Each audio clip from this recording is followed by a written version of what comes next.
હવે તો હદ થઈ ગઈ। અમદાવાદમાં પાણીપુરીમાંથી વાળ અને હાડકું નીકળ્યું। તંત્રે લારી જપ્ત કરી દંડ ફટકાર્યો।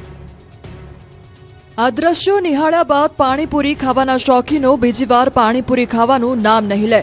પહેલા માખી પછી જીવાત, જે બાદ વંદો, ગરોળી અને હવે તો હદ થઈ ગઈ। પાણીપુરીમાંથી હાડકું નીકળ્યું છે। જી હા, અમદાવાદ શહેરના રાણીપ વિસ્તારમાં આવેલા ડીમાર્ટ પાસે રાણીપ બીઆરટીએસ બસ સ્ટેન્ડની સામે ઉભી રહેતી કૃષ્ણા ભેળ પકોડીની લારીએ એક યુવતી તેની માતા સાથે પાણીપુરી ખાવા માટે ગઈ હતી। પહેલા તો તે પાણીપુરી ખાવાની જિયાફત ઉઠાવી રહી હતી, ત્યારે જ નજર લાગી અને સૌથી પહેલા પાણીપુરીમાંથી વાળ નીકળ્યો હતો। પરંતુ તેણે આ અંગે વધારે ધ્યાન આપ્યું નહોતું અને પાણીપુરી ખાવાનું ચાલુ રાખી હતી। પણ જ્યારે તેના બાઉલમાં છેલ્લી પાણીપુરી આવી તો અંદરથી હાડકું નીકળતા ચોંકી ગઈ હતી અને પાણીપુરી ખાવાનું બંધ કર્યું હતું। અને વેપારીને જાણ કરતા પકોડીવાળાએ લાકડું હોવાનું રટણ રટી લાજવાની બદલે ગાજ્યો હતો। પછી ભૂલ પકડાતા જ માફી માંગવાનું રટણ રટવા લાગ્યો, જેથી યુવતીએ વિડીયો ઉતારીને સોશિયલ મીડિયામાં વાયરલ કર્યો હતો।